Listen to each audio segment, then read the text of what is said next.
Bonjour, bienvenue pour ce nouveau journal. Nous sommes le mardi 15 novembre. Voici les titres de cette édition. Direction au début de ce journal, une école de La Roche-sur-Yon qui accueille depuis quelques semaines maintenant des élèves autistes au sein d'une unité spécialisée, la seule en Vendée. Objectif, accompagner au mieux ces enfants qui demandent une attention particulière et qui ont parfois des difficultés à suivre dès le plus jeune âge une scolarité classique. Rencontre également avec un couple de Montournais victime d'une arnaque au panneau solaire. Il est engagé depuis 3 ans maintenant dans une procédure judiciaire.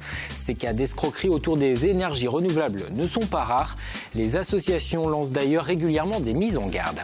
Des vestiges de moulins, des traces d'un pont roman. Voilà ce qui est visible depuis plusieurs jours près du barrage de Mervan. Des éléments du passé de la commune habituellement sous l'eau et qui ressurgissent en raison du manque de pluie de ces derniers mois. La baisse du niveau d'eau laisse apparaître temporairement ce patrimoine caché. On commence donc ce journal avec cette initiative mise en place depuis quelques semaines à La Roche-sur-Yon. L'école maternelle L'Angelmière accueille des enfants avec autisme ou avec des troubles envahissants du développement. Ils apprennent ainsi à leur rythme, encadrés par un enseignant, mais aussi par des éducateurs, un psychologue ou encore un psychomotricien. C'est la première classe spécialisée de ce type à ouvrir dans le département. Un dispositif soutenu par l'Éducation nationale et l'association ADAPI Aria et qui s'inscrit dans le cadre du plan national autisme 2013-2017. Élodie Pépin. Oh la baleine, la baleine, la baleine. À première vue, c'est une classe maternelle comme tant d'autres. À la différence qu'ici, il y a autant d'adultes que d'enfants. Car ces petits bouts de chou sont des enfants extraordinaires. Mathis, Lénie, Axel, Élise et Victor sont scolarisés depuis le 15 septembre dans cette UEMA, une unité d'enseignement en maternelle pour enfants avec autisme. Là, on travaille vraiment rien qu'avec l'enfant. Voilà, on a beaucoup de choses après au niveau de l'autonomie. Il y a plein de choses que les enfants ne savent pas encore faire. Donc il y a besoin de monde. On est vraiment dans l'individuel. Attention, je te donne celui-ci. Un accompagnement individualisé pour capter l'attention de ces enfants et leur donner envie d'apprendre.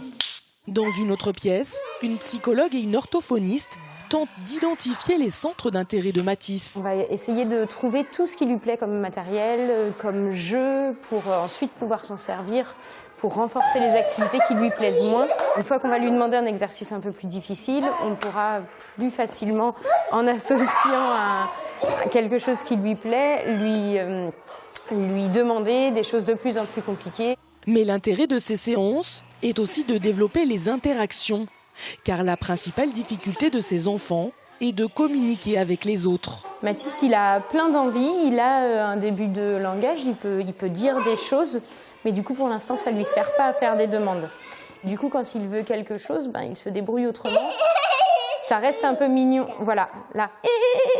Ça reste un peu mignon à cet âge-là, mais c'est bien quand on arrive à développer du langage et à pouvoir dire je veux encore, ou qu'il puisse mettre des mots sur ses demandes. Et pour développer encore plus les interactions sociales, les UEMA englobent des temps d'inclusion. Cours de récréation, sieste, cantine, les enfants extraordinaires sont mélangés aux autres classes. Un dispositif qui se développe doucement en France. Il existe une 60aine de structures comme celle-ci et seulement une en Vendée. Au chapitre agriculture, le salon Tech Élevage se tient cette semaine à La Roche-sur-Yon. C'est la 4e édition de ce rendez-vous consacré à l'innovation dans l'agriculture. Le numérique a pris ces dernières années de plus en plus de place dans les exploitations avec le développement par exemple des robots, mais pas seulement. Pendant 3 jours à La Roche-sur-Yon, il sera question d'applications mobiles ou de nouveaux outils intelligents capables d'aider les agriculteurs à gérer leur élevage, comme nous l'explique le président de la Chambre d'agriculture de la Vendée. Ça va être véritablement de poursuivre la généralisation des objets connectés pour montrer que ça peut être des véritables outils d'aide à la décision, notamment dans le secteur de l'élevage, pour l'alimentation des animaux, pour la conduite des cultures, pour connaître la situation de santé des animaux. Ce sont des sujets qui, aujourd'hui, ont fait leurs preuves et c'est d'arriver à démocratiser, en quelque sorte, ce type d'outils. Et ce salon Tech Élevage débute donc ce mercredi au parc des expos des Oudéries à La Roche-sur-Yon. Il va réunir quelques 160 exposants. 8000 visiteurs sont attendus d'ici vendredi soir. C'est une initiative qui pourrait prochainement fleurir un peu partout dans le département. Une première Smart Flower vient d'être installée sur le site d'une entreprise vendéenne. Une Smart Flower, c'est une fleur qui produit de l'électricité. Elle est composée de 12 panneaux photovoltaïques qui tournent en fonction de la position du soleil. Elle peut produire jusqu'à 4000 kWh par an, soit 20% de la consommation électrique du cabinet d'architecture qui l'a fait installer devant ses locaux. Des panneaux solaires plus esthétiques, mais qui seraient aussi plus efficaces. Le fait qu'elle soit mobile et qu'elle suive les rayons du soleil lui permet d'être beaucoup plus productive d'énergie que des simples panneaux sur une toiture. À surface égale, la fleur produit 40% de plus en énergie que des panneaux photovoltaïques classiques. Donc en cela, elle est moderne, elle est originale. Et à propos d'énergie renouvelable, il y a quelques mois, l'UFC Que Choisir lançait un nouvel appel à la vigilance sur des arnaques aux panneaux solaires dans le département. Les cas de particuliers abusés par des sociétés peu scrupuleuses se sont multipliés ces dernières années. À Montournai, un couple poursuit depuis 3 ans maintenant un combat judiciaire qui le mènera prochainement devant la Cour de cassation. Ces retraités tentent de sortir du piège d'un contrat signé en 2012. Reportage à Pauline Laurent. Voilà les panneaux photovoltaïques qui nous ont montés avec l'éolienne. Bon, l'éolienne ne tourne pas parce qu'on l'a débranchée parce qu'elle nous coûtait vraiment trop cher. Et puis les panneaux, ils produisent, mais bon, pas trop en réalité. Installés sur leur toit et contre leur gré en 2012, ces panneaux photovoltaïques gâchent la vie de ce couple de sexagénaires. Quand je les vois, je suis super colère. C'est plutôt notre handicap parce que automatiquement, ça nous cause beaucoup de problèmes financiers, beaucoup de problèmes moraux aussi. Le problème vient de là. Il vient de l'entreprise qui nous a monté ces panneaux dans de mauvaises conditions. Car les époux Montvert ont été victimes d'une arnaque. Un commercial peu scrupuleux d'une entreprise qui a déposé le bilan depuis leur a fait croire qu'il montait un dossier d'éligibilité à l'installation de ces panneaux solaires, alors qu'en réalité, sans se méfier, il signait un bon de commande. Au total, 43 000 € intérêts compris à rembourser à l'organisme de prêt, un montant exorbitant qu'ils ne peuvent absolument pas payer avec leur petite retraite. Acculés, ils décident d'en référer à la justice. On est passé au tribunal de grande instance, on a gagné le tribunal de grande instance. La banque Sigma a fait appel. Et puis cette année, au mois de juillet, on a perdu l'appel. Et puis bien sûr, il fallait faire un pourvoi en cassation. Mais bon, nous, en payant l'avocat, il faut reconnaître qu'un avocat, c'est pas donné. En payant pendant 1 an et demi, parce qu'on a quand même payé pendant 1 an et demi les crédits, on n'a plus d'argent. Alors, devant la détresse du couple, l'association GPPEP pour Groupement des particuliers producteurs d'électricité photovoltaïque a décidé d'intervenir. Immédiatement, avec le bureau de l'association, on a dit non, on ne les laisse pas, on ne lâche pas, on va tout faire. Donc on a commencé par prendre contact pour avoir le dossier complet. On leur a fourni un avocat un peu plus compétent dans ce domaine. Et puis l'association va prendre en charge les frais de cassation. L'association compte 6 000 adhérents dans toute la France, dont 1 000 en procédure judiciaire. Si à 70 et 78 ans, les époux Montvert ont décidé de se lancer dans cette bataille juridique, c'est pour que leur histoire ne se reproduise pas et que leur cas fasse jurisprudence. Leur dossier devrait être examiné par la Cour de cassation avant la fin de l'année. Un mot du Vendée Globe à présent avec cette information tombée ce mardi en fin d'après-midi. Tanguy Delamotte ferait demi-tour vers les Sables d'Olonne. Une décision prise après son avarie sur son bateau. Sa tête de mât s'est brisée il y a quelques jours. Nous y reviendrons dans une prochaine édition. Direction le sud du département à présent avec les travaux qui se poursuivent sur l'écluse du Brau entre Sainte-Radegonde-des-Noyers et Charron en Charente-Maritime. La restauration de l'ouvrage a débuté à la fin du mois d'août. Le chantier a pris un peu de retard. Les portes viennent d'être remises en place, vous le voyez sur ces images de Pierre Dalicieux. L'écluse du Brau, située entre la Sèvre niortaise et la baie de l'Aiguillon, permet de gérer le niveau d'eau dans le marais Poitevin.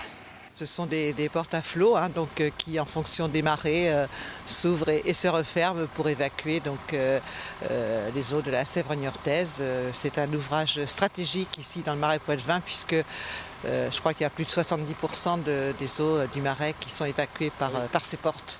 Et le coût de ces travaux est évalué à 500 000 €. On reste dans le domaine de l'eau et de l'environnement avec la sécheresse qui continue à toucher notre département. Certes, il a plu ces derniers jours, mais pas suffisamment pour faire remonter pour le moment les niveaux d'eau.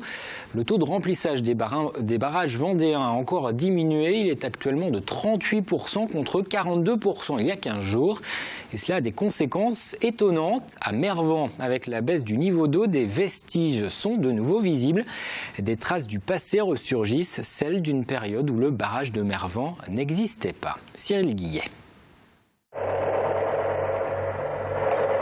Ici, on procède aux fondations des bâtiments secondaires qui serviront à l'épuration et au filtrage de l'eau. La première pierre du barrage a été posée le 14 mai 1955. Constituée d'une voûte de 150 mètres de crête, d'une épaisseur de 5,40 m et d'une hauteur de 26 mètres, cet ouvrage, terminé en 1956, va considérablement transformer le paysage mervantais. Ainsi, de nombreux moulins, vestiges du passé de la commune, ont disparu, engloutis par les eaux. Le moulin du Jau est en face là-bas. Puis là, il y avait le moulin de l'érable, il y a la cabane de bateau là. Marilyn Vincent est intarissable sur l'histoire de sa commune et depuis 1978, elle collecte documents et informations pour alimenter le bulletin municipal. Regardez ce qu'il y a encore sous l'eau. Il y avait sur Mervan même 19 moulins qui étaient différents les uns des autres. Certains n'étaient faits que pour la farine, d'autres étaient faits pour les draps, d'autres moulins ne travaillaient que le temps. Le temps était une poudre qui servait à travailler les peaux. Avant la mise en eau du barrage, la grande majorité de ces moulins avaient cessé leur activité. Peu de traces subsistent, mais depuis quelque temps, le niveau exceptionnellement bas du barrage permet d'apercevoir quelques fondations, comme ici celle du moulin du Porto. C'était donc le moulin du Porto de la porte du château. Donc ce moulin est certainement parmi les plus vieux. En se retirant, l'eau laisse aussi apparaître son vieux pont roman, visible uniquement lors des vidanges, soit tous les 10 ans. Le phénomène attire toujours les curieux. Là-bas, tout au fond, c'est le pont de la vallée. Autrement dit, le vieux pont, dont à tort, on disait même qu'il était romain. Non, il n'a jamais été romain. Sûrement qu'à cet endroit-là, il y avait un passage. Peut-être un pont que les Romains avaient fait, mais pas celui-ci. Celui-ci, c'est un pont roman. Comme on peut le voir sur cette photo prise en 1986, l'apparition du pont est à chaque fois un véritable événement en soi. Depuis, ce dernier a été bâché et renforcé pour qu'il ne disparaisse pas à tout jamais sous les flots. C'est l'un des événements culturels de cette fin d'année dans le département. Renaud est en concert ce mercredi soir au Vent d'Espace de Mougron-Captif. Après plusieurs années éloigné de la scène, le chanteur a débuté le mois dernier une tournée d'une centaine de dates qui le conduit donc cette semaine en Vendée. À Mistral gagnant, Dès que le vent soufflera, Laisse béton, ces tubes de Renaud, un groupe vendéen les connaît bien. Il s'agit du groupe Morgane de Renaud. Depuis plus de 15 ans, il monte sur scène avec pour unique répertoire les titres du chanteur au bandana rouge. Des reprises très proches de l'original, vous allez l'entendre. Grégoire de Châtillon, Antoine Ordinez. Non, ce n'est pas un sosie.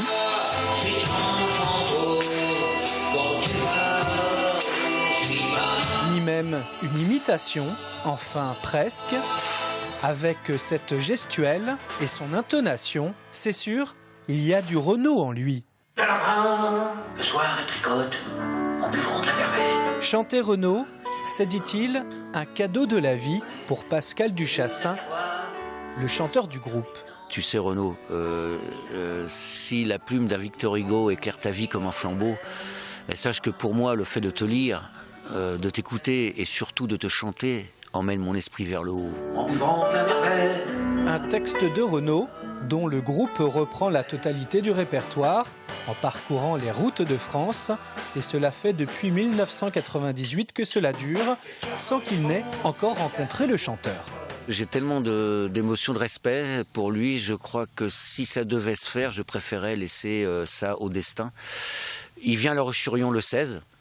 Je ne pourrais pas y être à ma grande tristesse pour raisons personnelles. Je lui ai fait paraître une lettre qui j'espère lui parviendra. Nous marchons vers la nation, fraternelle au Pacifique, sous le regard bienveillant de quelques milliers de filles. si vous êtes fan de Renault et que malheureusement aussi, vous ne pouvez pas vous rendre à son concert demain soir au Vent d'Espace, consolez-vous, Morgane de Renault, lui, jouera le 2 décembre prochain au Diamant Club de La Roche-sur-Yon.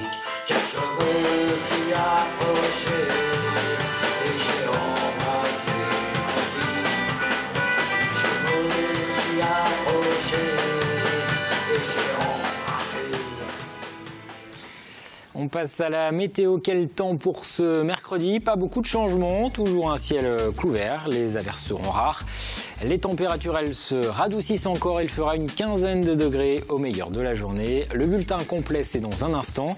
C'est la fin de cette édition, merci de l'avoir suivi. Les programmes continuent sur TV Vendée.